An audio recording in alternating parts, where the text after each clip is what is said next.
আসসালামু আলাইকুম। সংবাদে আপনাদের সবাইকে স্বাগত জানাচ্ছি। আমি ফিরোজ তোহা। শুরুতেই আরবে কেবলস সংবাদ শিরোনাম। বাংলাদেশের সর্বশেষ গুরুত্বপূর্ণ আপডেট সংবাদে আপনাকে স্বাগত। শুরুতেই সংবাদ শিরোনাম, পরে বিস্তারিত। শুরুতেই জানাবো, ভারতীয় আধিপত্যের বিরুদ্ধে বাংলাদেশের হিন্দুরা রুখে দাঁড়াবে। হিন্দু বৌদ্ধ খ্রিস্টান কল্যাণ ফ্রন্ট রংপুর জেলার সভাপতি বাবু উত্তম কুমার শাহ বলেছেন, ভারতীয় গণমাধ্যম এবং ধর্মান্ধ রাজনৈতিক ব্যক্তিরা বাংলাদেশের বিরুদ্ধে ষড়যন্ত্র শুরু করেছে। ভারতীয় আধিপত্যের বিরুদ্ধে বাংলাদেশের হিন্দুরা রুখে দাঁড়াবে। হিন্দুরা এদেশে ভালো আছে, তাদের নিয়ে কোনো ষড়যন্ত্র করতে দেয়া হবে না। এরপর জানাবো, কলকাতা এবং আগরতলায় দুই বাংলাদেশি কূটনৈতিককে ডাকা হলো ঢাকায়। বাংলাদেশ ও ভারতের মধ্যে সম্পর্কের টানাপোড়েনে উদ্বুদ্ধ পরিস্থিতি বুঝতে আলোচনা করার জন্য কলকাতা ও আগরতলা মিশনের দুই শীর্ষ কূটনৈতিককে ঢাকায় ডেকে আনা হয়েছে। আজ পররাষ্ট্র মন্ত্রণালয় সূত্র থেকে বিষয়টি জানানো হয়েছে। জানাবো, উপদেষ্টা আসিফ মাহমুদ এবং নাহিদ ইসলামের রুটি বানানোর সেই ভাইরাল ছবি নিয়ে যা জানা গেল। সম্প্রতি সামাজিক যোগাযোগ মাধ্যমে দুইজন ব্যক্তি রুটি বানানোর একটি ছবি ভাইরাল হয়েছে। অনেকে ছবি দেখে দুইজনকে অন্তর্বর্তীকালীন সরকারের ক্রীড়া উপদেষ্টা আসিফ মাহমুদ সজীব ভুঁইয়া এবং তথ্য সম্প্রচার উপদেষ্টা নাহিদ ইসলামের ছবি বলে দাবি করছেন। তবে বিষয়টি নিয়ে ফ্যাক্ট চেকিং জানালো ভিন্ন কথা। এ ব্যাপারে গুরুত্বপূর্ণ সংবাদ জানাবো, সঙ্গেই থাকুন। এদিকে বাংলাদেশ যুক্তরাষ্ট্র পারস্পরিক স্বার্থ সংশ্লিষ্ট বিষয়ে বৈপরীত্যের সম্ভাবনা নেই বললেন পররাষ্ট্র মন্ত্রণালয়। বাংলাদেশ ও মার্কিন যুক্তরাষ্ট্রের পারস্পরিক স্বার্থ সংশ্লিষ্ট বিষয়ে বৈপরীত্যের সম্ভাবনা ক্ষীণ বলে জানিয়েছেন পররাষ্ট্র মন্ত্রণালয়ের মুখপাত্র মোহাম্মদ রফিকুল আলম। আজ বিকেলে পররাষ্ট্র মন্ত্রণালয়ে সাপ্তাহিক ব্রিফিংয়ে এসব তথ্য জানান তিনি। এবারে জানাবো, মেঘনার চরে আটকে পড়ল বিশাল আকৃতির তিমি মাছ। চরে আটকা পড়েছে বিশাল আকৃতির একটি তিমি মাছ। এত বড় তিমি মাছ সরাসরি দেখেনি দ্বীপের কোনো মানুষজন, তাই মাছটি দেখতে নদীর পাড়ে ভিড় করে নারী পুরুষ সহ অসংখ্য প্রাপ্তবয়স্ক হাজার হাজার মানুষ। আজ হাতিয়া উপজেলার চর আতাউরের কাছে ডুবোচরে দেখা মেলে বিশাল আকৃতির তিমি মাছটি। পরে কোস্টগার্ডের সহায়তায় নিরাপদে তিমি মাছটিকে ছেড়ে দেওয়া হয়। এবং সর্বশেষ জানাবো, শেখ হাসিনা সরকার যে গণহত্যা চালিয়েছে তার স্বীকৃতি ভারতকে দিতে হবে। উপদেষ্টা মাহফুজ আলম বলেছেন, জুলাই আগস্টে গণহত্যার ঘটনায় শেখ হাসিনা যে বাংলাদেশে পৈশাচিক হত্যাকাণ্ড চালিয়েছে সেই গণহত্যার স্বীকৃতি ভারত সরকারকে দিতে হবে। আজ রাজধানী ফরেন সার্ভিস একাডেমিতে ধর্মীয় নেতাদের সঙ্গে প্রধান উপদেষ্টা ড মোহাম্মদ ইউনূসের বৈঠক শেষে সাংবাদিকদের তিনি এসব কথা বলেন। প্রিয় দর্শক, এতক্ষণ শুনছিলেন সংবাদ শিরোনাম, এবারে বিস্তারিত। তবে তার আগে বন্ধুরা, অনুরোধ থাকবে সংবাদটিতে একটি লাইক দিন। এই চ্যানেলে আপনি নতুন হয়ে থাকলে আমাদের সংবাদটি দেখতে দেখতে চ্যানেলটি সাবস্ক্রাইব করে রাখুন। কমেন্ট করে আপনার মূল্যবান মতামত জানিয়ে দিন বন্ধুরা, আপনি বিশ্বের কোন দেশ থেকে বা বাংলাদেশের কোন স্থান থেকে আমাদের সংবাদটি দেখছেন এবং শুনছেন। এবারে বিস্তারিত।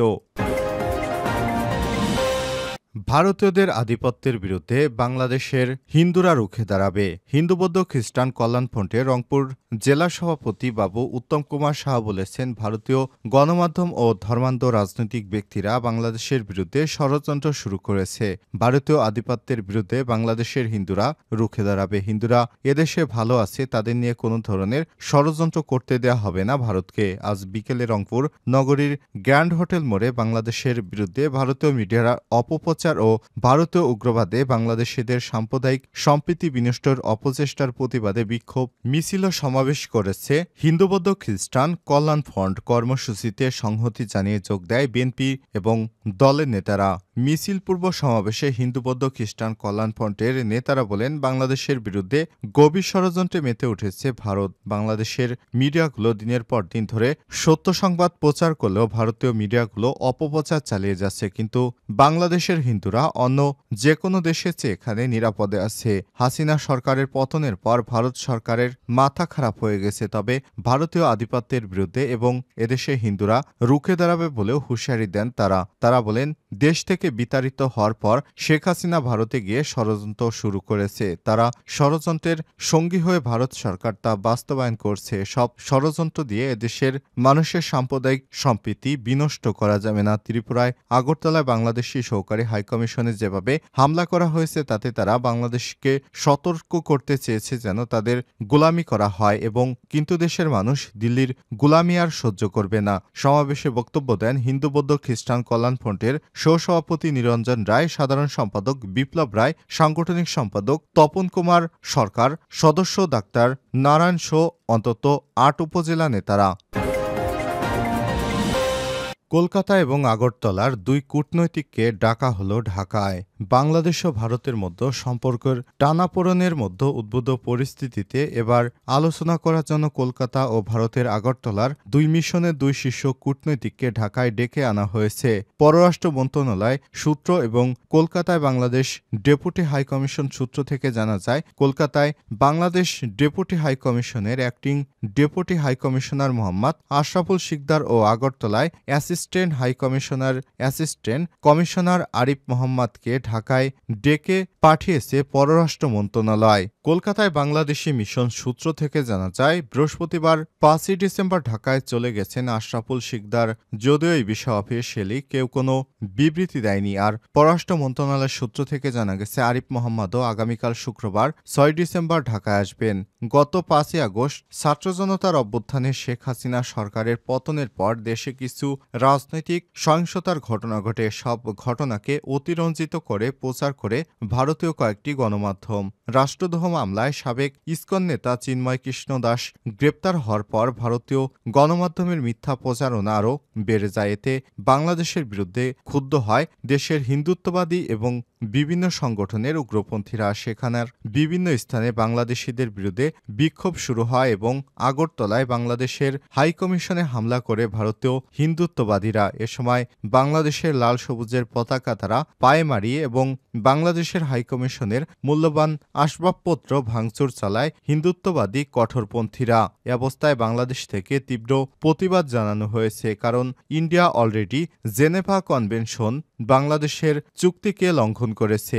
এর জন্য বাংলাদেশ ভারতকে তীব্রভাবে কঠোর নিন্দা জানিয়েছে। আসিফ এবং নাহিদের রুটি বানানোর ভাইরাল ছবি নিয়ে যা জানা গেল। সাম্প্রতিক সামাজিক যোগাযোগ মাধ্যমে ২ জন ব্যক্তির রুটি বানানোর একটি ছবিও ভিডিও ভাইরাল হয়েছে। অনেকে ছবিতে থাকা ২ জন অন্তর্বর্তীকালীন সরকারের ক্রীড়া এবং তথ্য সম্প্রচার উপদেষ্টা নাহিদ ইসলামের ছবি বলে দাবি করছেন। বৃহস্পতিবার আন্তর্জাতিক ফ্যাক্ট চেক প্রতিষ্ঠান রিমার স্ক্যানার তাদের এক প্রতিবেদনে জানিয়েছে, এই ছবিগুলো সঠিক নয়, এগুলো এআই দিয়ে তৈরি ছবি। আসিফ এবং নাহিদের মুখের ছবি অন্য ছবির উপর লাগিয়ে দেওয়া হয়েছে। রিমার স্ক্যানার জানায়, রুটি বানানোর ভাইরাল ছবিটি উপদেষ্টা আসিফ মাহমুদ ও নাহিদ ইসলামের নয়, বরং ছবিটি ভিন্ন ২ শিক্ষার্থীর। প্রকৃতপক্ষে কুষ্টিয়া ইসলামী বিশ্ববিদ্যালয়ের শিক্ষার্থী সাইফুদ্দিন আহমেদ রিফাত তার বন্ধু মোহাম্মদ সাইফুল্লাহ আল হাদির এই ছবিটি ক্যাম্পাসের পাশে মেসে থাকাকালীন ২০২২ সালে ধারণকৃত। প্রতিষ্ঠানটি আরও জানায়, এ বিষয়ে অনুসন্ধানের পর শুরুতে রিভার্স ইমেজ সার্চের মাধ্যমে কুষ্টিয়া ইসলামী বিশ্ববিদ্যালয়ের শিক্ষার্থী সাইফুদ্দিন আহমেদ রিফাতের ফেসবুক অ্যাকাউন্টে ২০২২ সালের ২৭শে জুলাই প্রকাশিত একটি পোস্টে আলোচিত ছবিটি খুঁজে পাওয়া যায়। ওই ছবিতে ২ জন তরুণকে রুটি বানাতে দেখা যায়। ছবিটি বিষয়ে বিস্তারিত জানতে পোস্টটা কুষ্টিয়া ইসলামী বিশ্ববিদ্যালয়ের শিক্ষার্থী সাইফুদ্দিন আহমেদ রিফাতের সঙ্গে যোগাযোগ করা হলে তিনি বলেন, এই ছবিটি আমাদেরই। আমরা ইসলামী বিশ্ববিদ্যালয়ের শিক্ষার্থী ক্যাম্পাসে পার্শ্ববর্তী মেসে থাকাকালীন ২৭শে জুলাই ২০২২ সালে ২ বন্ধু মিলে রুটি বানাচ্ছিলাম। এটি সেই ছবি। প্রকৃতপক্ষে আলোচিত এই ছবিটি উপদেষ্টা আসিফ মাহমুদ ও নাহিদ ইসলামের নয়। বাংলাদেশ যুক্তরাষ্ট্র পারস্পরিক স্বার্থ সংশ্লিষ্ট বিষয়ে বৈরিতার সম্ভাবনা নেই বললেন পররাষ্ট্র মন্ত্রণালয়। বাংলাদেশ ও যুক্তরাষ্ট্রের পারস্পরিক স্বার্থ সংশ্লিষ্ট বিষয়ে বিপরীতের কোনো সম্ভাবনা নেই বলে জানিয়েছেন পররাষ্ট্র মন্ত্রণালয়ের মুখপাত্র মোহাম্মদ রফিকুল ইসলাম। আজ বিকেলে পররাষ্ট্র মন্ত্রণালয়ের সাপ্তাহিক ব্রিফিংয়ে তিনি এসব তথ্য জানান। ট্রাম্প প্রশাসনের সঙ্গে কাজ করতে কোনো চ্যালেঞ্জ হবে কিনা এমন প্রশ্নের জবাবে তিনি বলেন, বাংলাদেশ ও যুক্তরাষ্ট্রের মধ্যে দীর্ঘদিন ধরে স্থাপিত নিহিত দ্বিপাক্ষিক সম্পর্ক গভীর ও বহুমাত্রিক। যুক্তরাষ্ট্র বাংলাদেশের অন্যতম প্রধান বাণিজ্য ও বিনিয়োগের অংশীদার। পাশাপাশি বাংলাদেশ পারস্পরিক স্বার্থসংশ্লিষ্ট নানা গুরুত্বপূর্ণ বিষয় রয়েছে। 5 দশকের বেশি সময় ধরে বাংলাদেশ ডেমোক্র্যাট এবং রিপাবলিকান উভয় দলের সরকারের সঙ্গে সফলভাবে কাজ করেছে। এই দীর্ঘ সম্পর্কের অভিজ্ঞতা থেকে বলা যায়, ক্ষমতাসীন দল পরিবর্তন হলেও যুক্তরাষ্ট্রের পররাষ্ট্রনীতি, কৌশলগত অবস্থান এবং জাতীয় লক্ষ্য মোটামুটি অপরিবর্তিতই রয়েছে। আমরা পূর্বে ট্রাম্প প্রশাসনের সঙ্গে কাজ করেছি এবং বাইডেন প্রশাসনের সঙ্গে কাজ করছি। ভবিষ্যতেও আমরা যুক্তরাষ্ট্রের সঙ্গে সঠিকভাবে কাজ করতে পারব। যুক্তরাষ্ট্রের সঙ্গে কাজ করতে বাংলাদেশিদের কোনো সমস্যা হবে না। অনেকেই বলছেন, রিপাবলিকান দলের মতো ডেমোক্র্যাট দলের সঙ্গে কাজ করা অনেকটা চ্যালেঞ্জ হতে পারে। তবে এ বিষয়টি তারা সম্পূর্ণ প্রত্যাখ্যান করেছে। কারণ যুক্তরাষ্ট্রের পররাষ্ট্রনীতি রিপাবলিকান বা ডেমোক্র্যাট যে দলে ক্ষমতায় আসুক না কেন সবগুলো আগের মতোই থাকে বলে জানিয়েছে বাংলাদেশের পররাষ্ট্র মন্ত্রণালয়। সুতরাং ভবিষ্যতে রিপাবলিকান দলের কোনো প্রার্থী প্রধানমন্ত্রী হোক বা যেই হোক না কেন, যুক্তরাষ্ট্রের সঙ্গে বাংলাদেশের সম্পর্ক ভালো হবে বলে আশাবাদ ব্যক্ত করেছে বাংলাদেশের পররাষ্ট্র মন্ত্রণালয়।